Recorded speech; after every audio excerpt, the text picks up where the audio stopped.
L'étoile et le jasmin, une émission créée par André Naoum et présentée par Maya Naoum sur Judaïque FM.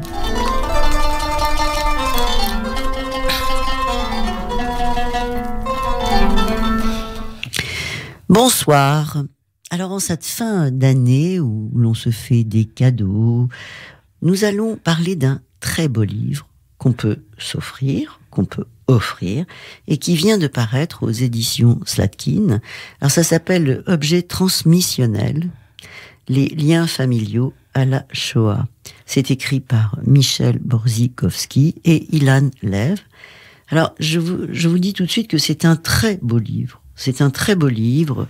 La composition est magnifique, l'iconographie est très très belle. Alors c'est quoi ce livre ? Eh bien ce livre montre des objets transmissionnels. Alors, c'est quoi ?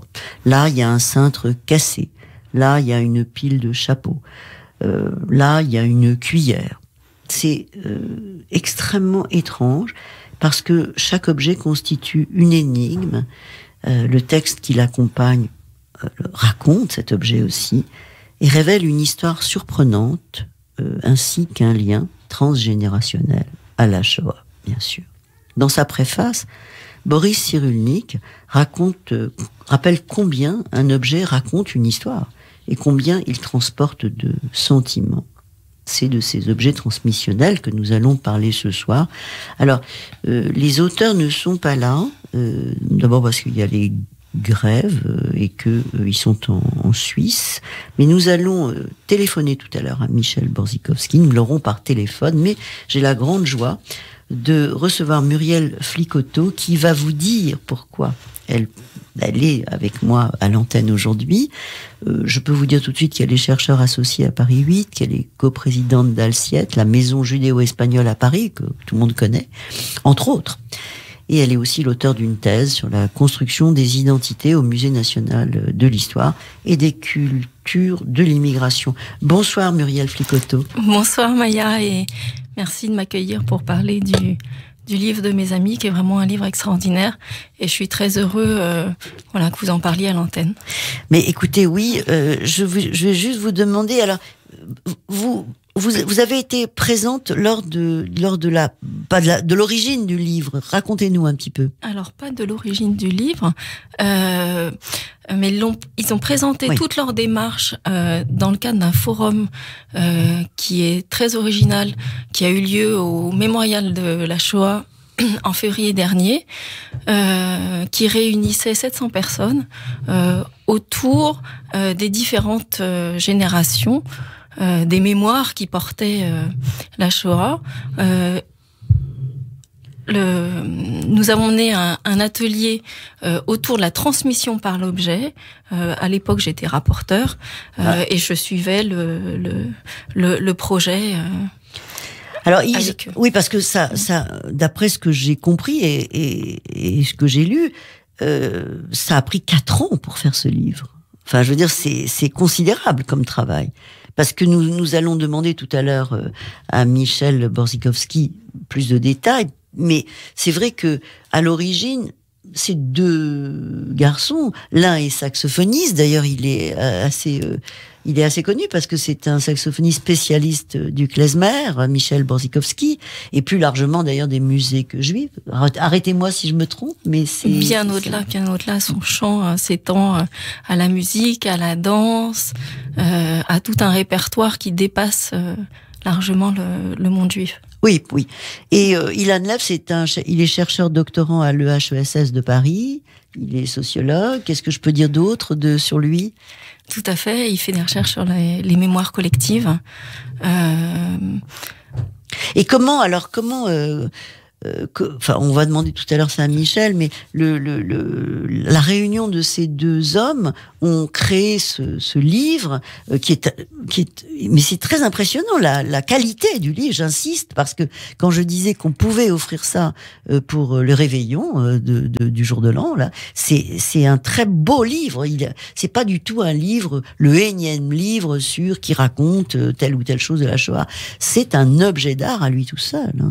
C'est un livre extraordinaire parce qu'il fait appel à la fois à la pensée, mais énormément à l'émotion. Et il y a un dialogue entre la photographie, les visages des personnes, les objets, les récits, qui racontent une palette d'histoires, d'émotions, qui est d'une richesse infinie. Souvent, on a tendance à voir la Shoah uniquement sous l'angle fardeau, et la palette des générations, des émotions, etc., rendent de manière très vivante, à partir d'un objet qui, effectivement, est quelque chose de matériel, mais parfois est support de quelque chose de totalement immatériel. On a des partitions, on a des cassettes. Donc ça évoque tout un imaginaire et une palette d'émotions qui, à mon avis, rend assez unique cet ouvrage. Et qui touche le lecteur. Moi, j'ai été extrêmement touchée par la propre histoire de Michel Borzykowski, qui va nous raconter avec son Thalette tout à l'heure. C'est vraiment vraiment émouvant. Il nous en parlera. Il y a donc 40 objets, Ouais, donc 40 récits, 40 récits, 40 images, 40 objets. Alors, ce qui est magnifique, c'est qu'on voit le porteur de l'objet, celui qui a apporté l'objet, on le voit en photo, avec l'objet. Ça peut être une cuillère, ça peut être une étoile. Il y a aussi une étoile jaune, bien sûr, et il la fallait. Mais il y a plein de choses extrêmement étranges. Je veux dire, il y a, je sais pas quoi, un fragment de pierre, un fragment de... c'est le fragment de son château, dit Guy Eckstein. C'est juste un bout de pierre, quoi.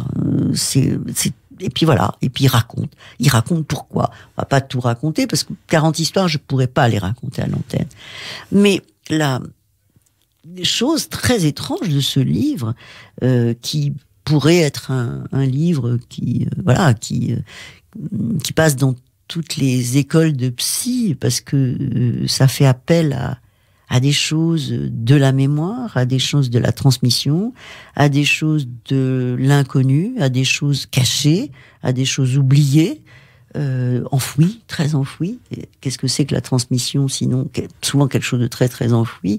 L'ethnopsychiatrie nous le raconte très très bien avec Toby Nathan et Nathalie Zage, d'ailleurs, qui a beaucoup travaillé là-dessus, et on en parle dans le livre à un moment. Mais 40 objets, 40 personnages, on les choisit comment ? Parce qu'on en a des milliers et des milliers à vous proposer. Maintenant qu'on a le livre dans les mains, on se dit « Ah, il n'y a pas... on aurait pu demander à telle personne. » Comment on choisit que 40 objets et 40 personnes ? Alors là, je pense qu'il faudrait leur demander on directement. Va leur demander, oui. Ilan me disait hier que à chaque nouvelle personne qu'il recroisait, il y avait des nouvelles histoires extraordinaires qui surgissaient, et l'envie de continuer à raconter. Oui, parce qu'en fait, ce qui ressort de ce livre, c'est pour ça que je dis comment est-ce qu'on choisit que 40 personnes et 40 objets. C'est qu'en fait, ça raconte une histoire, évidemment, ça raconte à chaque fois une histoire, mais elle est vachement universelle, cette histoire. Elle nous touche tout de suite. C'est-à-dire que c'est pas l'histoire de Guy Eckstein ou l'histoire de Michel. Non, c'est une histoire totalement universelle qui touche même celui qui n'est pas touché par la Shoah. Moi, j'ai montré ce livre à une amie qui n'a rien à voir ni avec la Shoah, ni avec le judaïsme, ni rien, qui était extrêmement touchée et qui était, oui, très troublée, parce que ça lui rappelait des choses de ses grands-parents, de ses arrière-grands-parents. Voilà. Et c'est ça la force de ce livre. Ouais, et la force du livre, c'est de partir d'un objet, de circuler vers un individu, puis une famille, et puis tout un univers de migration, d'univers disparus souvent, qui font écho à n'importe quel humain, puisque n'importe quel humain porte une histoire familiale, souvent des trajectoires complexes, et ça dépasse largement l'histoire juive. Oui, parce qu'on a, en fait, ce qui est très fort aussi dans ce livre, c'est de rappeler qu'un objet est actif, très actif. C'est-à-dire qu'un objet que vous avez dans la main, il agit sur vous. Et il agit sur vous de façon qui peut être parfois toxique, hein, pourquoi pas. En tous les cas, dans ce livre, non. On montre à quel point les objets sont actifs de façon extrêmement positive, parce que ça ouvre des fenêtres et des fenêtres et des fenêtres sur l'avenir. Bien Est-ce sûr. que vous êtes d'accord avec moi? Tout à fait, tout à fait. D'ailleurs, ce qui m'a frappé dans ce livre, c'était le nombre de personnages qui souriaient. C'est-à-dire que finalement, cette histoire, le fait d'avoir quelque chose, contrairement peut-être aussi à des familles qui n'ont plus rien, générait un souvenir positif et l'idée d'avoir reçu quelque chose et de pouvoir le transmettre à la génération suivante. Avec un récit. Avec un récit. Avec un récit. Et c'est ça, c'est cette fameuse histoire juive qu'on raconte. Vous savez, ils étaient dans la forêt, ils étaient nombreux, etc., voilà. etc. On connaît l'histoire. Et après, oui, ils étaient dans la forêt, mais je me rappelle plus de il y avait qui, etc., etc. Bref, et ça dure des heures. Et à la fin, quelqu'un dit, je sais plus, je connais plus cette histoire, mais je peux encore la raconter. Je connais plus les personnages. Voilà, c'est exactement ça. C'est très actif, c'est très, ça fait quelque chose dans le cerveau et dans l'âme pour les prochaines générations. Il y a rien de sinistre, il y a rien de triste dans ce livre. Tout est incroyablement, oui. Enfin, le mot positif, je sais pas pourquoi je le répète, mais j'en trouve pas un autre. Je pense que c'est plus contrasté que ça. Il y a des dimensions, parfois des récits. C'est émouvant. Voilà, c'est émouvant. Il y a des choses très dures, mais il y a un mode de transmission qui est fragmentaire par un petit bout d'histoire, par un petit objet qui permet, je pense, effectivement une belle transmission. Et que le récit existe ou pas, parce que parfois on ne reconnaît pas des visages sur des photos, etc. C'est toujours une trace. Oui, alors c'est pour ça que je dis l'objet est actif sur nous, d'accord ? Enfin, sur les gens, les 40 personnes, mais sur nous aussi. L'objet est actif, mais la personne est active aussi face à l'objet. Elle est active, elle peut lui faire raconter des choses, elle a un rôle à jouer face à cet objet. Vous le dites très bien. Soit le transmettre, soit raconter une histoire dessus, soit le mettre dans le placard parce qu'il est trop présent. Ouais. C'est possible aussi ça. Donc on est en même temps l'objet est actif et en même temps la personne est active. C'est cette double ce double sens qui est vachement important dans ce livre, qui nous donne beaucoup à réfléchir. C'est un peu ce que disait d'ailleurs, je sais pas si c'est Cyrulnik qui le dit dans la préface. Oui, parce que la préface de Cyrulnik est très très très belle. Alors, avant d'appeler Michel Borzykowski dans une minute, je voulais juste préciser que ce livre est édité aux éditions Zlatkin. Alors, est-ce que c'est bien diffusé ? Parce que c'est suisse, les éditions Zlatkin. Oui, mais il a un correspondant à Paris qui est juste à côté de l'Odéon. Je suis désolée, j'ai oublié l'adresse. D'accord. Vous pouvez aussi le trouver au Mage, à la librairie du Mage, à la librairie du Mémorial. D'accord. Donc c'est un livre que vous devez vous procurer parce qu'il faut l'avoir à la maison, c'est extraordinairement beau d'abord.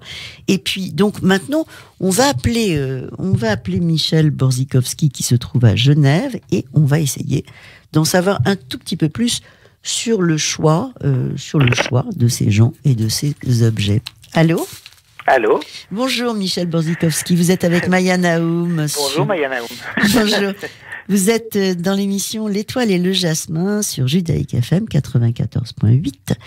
Et écoutez, j'étais en train de dire à Muriel Flicoteau à quel point votre livre est une vraie merveille. Alors, Ilan Lev n'est pas avec vous, mais on pense à lui, voilà, parce que c'est votre co-auteur. Le pauvre, il travaille. Bah oui, il y a des gens qui travaillent, oui. Parce que nous on fait rien. Alors, on fait de la grève, c'est un travail à plein temps. Oui. Alors écoutez, la question que nous nous posions avec Muriel, c'est comment vous avez choisi les 40 objets, les 40 personnes, les 40 portraits ? Parce que on en a des milliers à vous proposer depuis qu'on a le livre dans les mains. Alors je pense effectivement maintenant on va rentrer dans la phase #MeToo parce que on l'a constaté déjà parce que quand on parle de ce livre et qu'on le présente, il y a déjà plein de gens qui nous disent mais moi aussi, et pas seulement des juifs et pas seulement des gens qui ont un lien avec la Shoah, c'est souvent des descendants d'immigrés, 2e, 3e, 4e génération, il y a beaucoup d'Italiens, d'Espagnols, de Portugais en Suisse, ils ont tous une histoire autour d'un objet. Alors évidemment à plus forte raison les juifs et à plus forte raison ceux qui sont concernés par la Shoah, mais au départ nous sommes partis d'un groupe de discussion s'appelle le réseau deuxième génération à Genève. Et on a commencé Précisez ce que ça veut dire deuxième génération. Nos auditeurs vont pas comprendre deuxième, troisième génération. Précisez ce que c'est que la deuxième génération. Alors bien sûr, la deuxième génération, c'est la génération des enfants de victimes ou de survivants ou d'enfants cachés pendant la Shoah.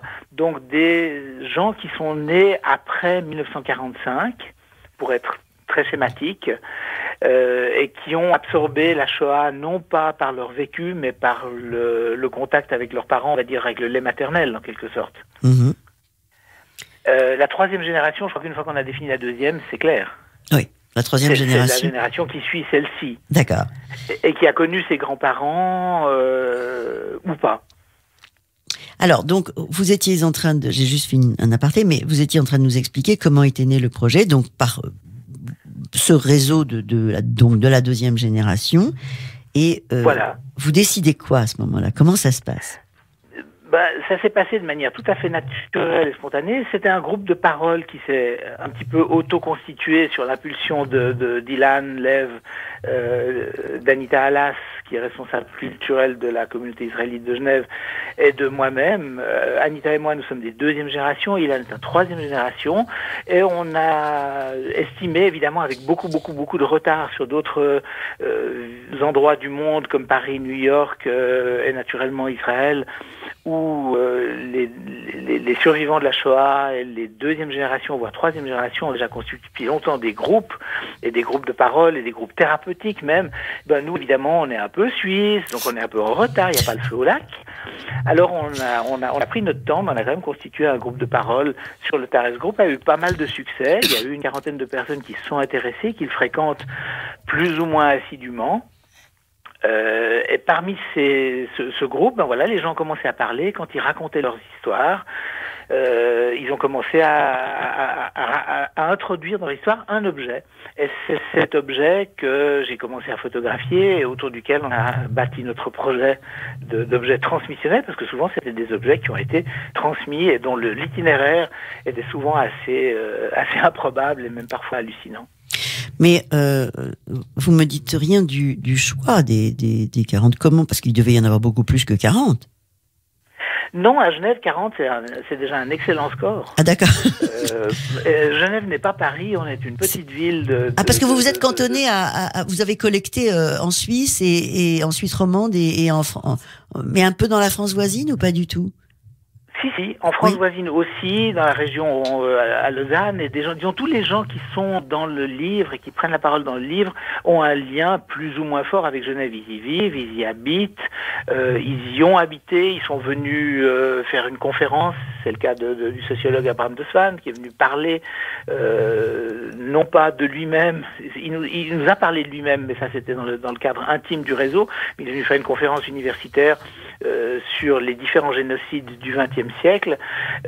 Voilà, c'était son lien avec Genève. On a aussi Joseph Joffo, qui est un grand fan du Salon du Livre de Genève et qui est venu chaque année jusqu'à une année avant son décès. Et c'est là qu'on l'a rencontré. Donc au départ, c'était Genève, et 40 personnes pour Genève, c'est vraiment un score. Genève, disons au sens très large du terme, c'est vraiment un score que personnellement je trouve assez remarquable. Je n'ai pas pensé qu'on arriverait à autant. Je m'attendais à 5 personnes, peut-être 10 par miracle. Alors, on n'arrête pas depuis tout à l'heure d'employer le mot transmissionnel. Alors, ce terme qui est absolument extraordinaire, évidemment, il rappelle l'objet transmissionnel de Winnicott, ce fameux... Voilà, quel lapsus, hein. Voilà. Formidable. Généralement, la plupart des gens font le formidable. À l'envers. Oui, je suis banal. Voilà. Non, mais c'est formidable. Alors, évidemment, son fameux doudou, on pense à ça quand on voit le mot transmissionnel que vous avez réactualisé. Il vient de quelque part ce terme, ou on l'a entendu ailleurs? Bien sûr, alors l'allusion à Winnicott, elle est évidente, parce que cet objet, quelque part, il a un rôle de doudou. Oui. Il réconforte, il rassure, il énerve, il agace, il rappelle. Donc voilà, il est transmissionnel parce qu'il a été transmis ou retrouvé ou récupéré ou racheté par des deuxième, troisième générations ou même des générations 1.5 aussi. On pourrait définir ce terme-là s'il le faut. Donc ces générations 1.5, c'est des enfants ou des gens qui maintenant évidemment sont déjà adultes voire âgés, mais qui étaient très jeunes pendant la Shoah. Alors on ne va pas rentrer dans les détails sur les âges, mais voilà, c'est des gens qui ont vécu la Shoah comme enfants, des enfants de la guerre en quelque sorte. Et tous ces gens-là ont récupéré ces objets, et puis là du coup je me suis perdu. C'est pas grave parce que c'est pas grave. On va, tant pis. C'est comme ça, l'étoile et le jasmin. On va dans tous les sens parce que c'est comme ça que la pensée se balade et qu'elle se balade très très bien. Vous avez parlé de Joseph Joffo, qui était un très grand ami de l'étoile et le jasmin. C'est un très grand ami de mon père et de moi aussi. Et évidemment, Joseph Joffo raconte l'histoire de Sabi, cette Agathe qui ne l'avait jamais quitté. Alors on salue sa mémoire ici à l'Étoile et le Jasmin. Oui, absolument. Et Joseph Joffo, c'était une rencontre magnifique, lumineuse au Salon du Livre. J'ai eu beaucoup de peine à le trouver parce qu'il tenait chaque année un petit stand. Et je l'ai cherché, j'ai tourné dans tout ce Salon du Livre qui est quand même finalement assez grand. Et j'ai eu beaucoup de peine à le trouver, on m'a mal renseigné, j'étais prêt de partir et tout d'un coup je tombe sur lui. Je lui raconte l'histoire de notre réseau, je lui raconte l'histoire des objets qu'on est en train de mettre sur pied. Et lui, je lui demande évidemment, naturellement, qu'est-ce qu'est devenu son sac de billes. Et lui, avec un grand sourire complètement désarmant, mais adorable, il me dit, mais c'est une question que personne ne me pose. De temps en temps, il y a un enfant qui me la pose, mais jamais un adulte m'a posé cette question. Et il fourre sa main dans sa poche, il sort la bille. Et moi, évidemment, je sors mon appareil photo et je le photographie. Il me dit, mais c'est la première fois qu'on la photographie. Oui. Ah oui. Quel cadeau, magnifique. Et quelques semaines plus tard, je lui envoie la photo et il me retéléphone en me disant, voilà, je suis tout à fait d'accord qu'on publie ma photo avec un petit bout de mon histoire. Évidemment, j'ai repris un fragment de son livre, ce sac de billes. Mm-hmm. Parce que c'était tellement parfait, il n'y avait pas de raison d'en dire autre chose, même si on a discuté assez longtemps ensemble. Et il me dit, ouais, j'aimerais encore juste rajouter une petite phrase. Alors, je sais pas, la phrase, elle figure dans le livre. Je ne sais pas si je vais vous la dévoiler ou pas. Peut-être qu'il faut laisser le mystère. On va laisser le mystère, hein, comme ça. On laisse planer. On laisse planer parce que moi j'ai dit que c'était un magnifique cadeau pour le réveillon du 31, quand les gens vont s'offrir des cadeaux en mangeant du foie. Pardon, je suis dans une radio. Bah non, du foie gras cachère, hein, bien sûr. Mais bien sûr, des masses, des latkes, tout ce que tu veux.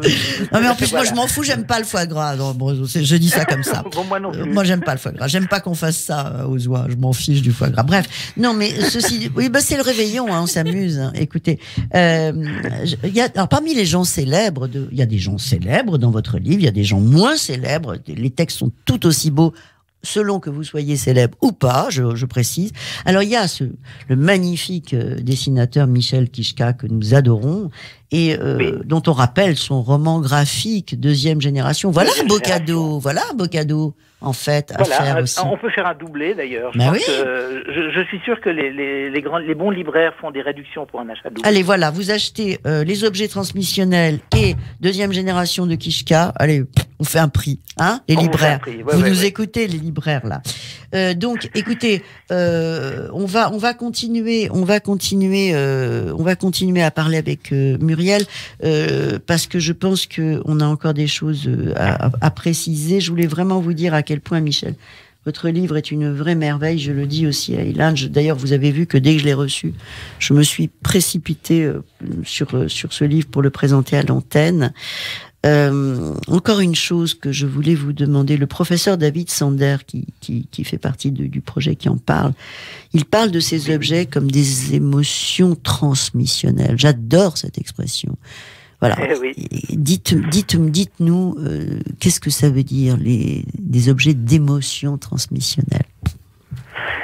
C'est que ces objets, contrairement aux choses, et ça c'est pas David Sander qui dit, c'est Boris Cyrulnik, les choses sont juste des choses, c'est-à-dire des biens matériels qui n'ont pas pas de charge émotionnelle, pas de signification autre, ils ont juste une fonction, une utilité. Les objets, par contre, eux, ils parlent. Et ça, c'est aussi Boris Cyrulnik qui le dit, j'adore cette phrase. Les objets parlent. Évidemment, les objets, ils nous parlent, ils nous transmettent tout ce que parfois les parents ne nous ont pas dit. Ils permettent de cristalliser les émotions, de ressentir les choses, de revoir, de se remémorer le passé. Ils ont vraiment un rôle beaucoup plus important. Souvent, ces objets, en tout cas ceux que nous avons pu retrouver chez leurs porteurs, ils n'ont aucune valeur. Il y a un cintre cassé. C'est cassé, en plus, oui, c'est ça. De verre. Bien sûr. Ce sont rarement des objets de valeur. Parfois, oui. Parfois, il y a une maison. Parfois, il y a... Oh, je dévoile déjà un petit peu. J'en ai déjà trop dit. Parfois, il peut y avoir des bijoux, il y a des montres, des choses qui pourraient éventuellement avoir une certaine valeur pécuniaire. Mais l'essentiel de la valeur de ces objets transmissionnels, et la raison pour laquelle les gens les gardent, c'est précisément leur charge émotionnelle. Et ça, c'est incomparable. Et ça, David Sander, il l'a bien compris. D'abord parce que il est professeur à l'université, et qu'il s'occupe précisément des sciences affectives.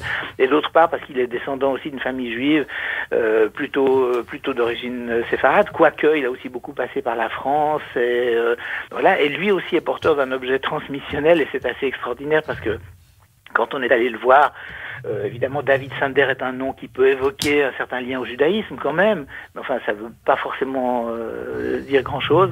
Et quand on est allé le voir pour lui demander s'il pouvait faire un texte scientifique sur les émotions, il nous a dit, mais pourquoi est-ce que je pourrais pas participer moi aussi, parce que moi aussi j'ai un objet transmissionnel. Formidable. Et il nous a raconté son histoire propre, évidemment, qui est clairement en lien avec le judaïsme, avec la judéité, pardon, peut-être pas avec le judaïsme, et avec la Shoah. Oui, on fera une autre émission ensemble pour parler de qu'est-ce que c'est que la judéité, le judaïsme, parce que là c'est un peu trop, c'est voilà, c'est pas le moment. Il y a j'entends Muriel qui rit, donc voilà, Muriel rigole. À nous trois, on va voir. Mais allez-y, Muriel, voilà, vous avez votre copain au téléphone, vous pouvez tout à fait. Je voulais juste dire une chose, j'ai été très touchée par le récit de la boîte à sucre. De Francine Monod, née Jacob, donc c'est la cousine de Simone Weil, et sa boîte à sucre était. Vous savez, la semaine dernière, nous avons fait une émission autour de Boltanski et donc de ces boîtes rouillées, et on a des frissons, et la photo de Francine Monod me donne des frissons. Alors vous voyez pourquoi ça me donne des frissons plus que d'autres choses. Je sais pas. Hein, vous êtes d'accord, Muriel? Voilà, parce que les objets parlent, et puis il y en a certains qu'on écoute et qu'on entend mieux que d'autres. Voilà, l'émission va finir, mais je voudrais juste vous laisser la parole à Muriel qui va vous dire quelque chose. Ce que je trouve très émouvant dans ce récit, c'est qu'elle conserve cette boîte sans l'ouvrir pendant 25 ans, en espérant qu'éventuellement il y ait peut-être un message de sa mère. Finalement, elle l'ouvre, et c'est une petite boîte avec du sucre. Donc, comme vous dites, sans valeur particulière, mais avec une force émotionnelle absolument extraordinaire. Voilà, l'émission se termine. Michel, on aurait pu passer des heures, mais on peut pas. Donc, on va vous souhaiter une belle année 2020. Et puis, bien sûr que vous allez revenir. Et puis, alors, dites-nous juste pour acheter ce livre. Donc, on sait qu'on peut le trouver au Mage. On peut le trouver dans une librairie de l'Odéon. Alors, et puis est en tout cas à la librairie Honoré Champion, puisque c'est une des émanations de notre éditeur en Suisse. Mais normalement, et ça il faut le dire, j'espère que tous les libraires nous écoutent, il est extrêmement facile à obtenir. Il y a un diffuseur en France qui s'appelle DRL, publicité mise à part, mais tous les libraires peuvent l'obtenir sur commande avec des frais de port extrêmement minimes. D'accord. Donc voilà. Bah, écoutez, on va rendre. N'hésitez pas à le commander. Voilà. Tous les libraires ils peuvent l'avoir. Aux éditions Zlatkin, ça s'appelle Objets transmissionnels, liens familiaux à la Shoah. Voilà, c'est un livre magnifique. Merci Michel, à bientôt, et puis au revoir. Merci Maya, merci Muriel. Merci à vous, merci à vous. Un grand bravo à tous les deux. Un grand bravo vraiment. Voilà, donc Muriel, on va terminer cette émission un peu comme ça, de fin d'année. Hein. On a été au téléphone, ce qui arrive jamais. Je le fais jamais, mais là vraiment, j'avais vraiment envie de parler avec Michel Borisovski. Muriel, on va vous remercier vraiment d'être venu, parce que ça a donné une vraie présence votre présence, une vraie présence à l'émission, parce que vous avez suivi le projet, vous le portez avec vos amis, donc. C'est normal d'entraider les amis. C'est pour ça que je pense que aussi notre génération est présente, c'est parce qu'il y a eu de l'entraide, et entre amis, c'est juste normal. Parce que vous êtes de la 3e génération. Il faut que je le précise quand même. Vous êtes vraiment jeune, et vous êtes. Alors Michel, il est plus de ma génération, mais Ilan et vous êtes de la 3e génération. Tout à fait. Bon, écoutez, avec des gens comme vous, on peut partir tranquille quand l'heure sera venue, parce qu'ils sont bien, hein, n'est-ce pas? Moi, je voulais remercier Serge qui se marre, mais Serge à la technique qui se marre depuis tout à l'heure. Mais c'est la fin de l'année, Serge, on rigole. Merci Serge de nous avoir aidé à parler avec Michel Borzykowski. Moi, je vous embrasse, je vous dis bonne année 2020 à tout le monde, et en janvier sur Judaïque FM dans l'Étoile et le Jasmin. Salut. L'Étoile et le Jasmin, une émission créée par André Naoum et présentée par Maya Naoum sur Judaïque FM.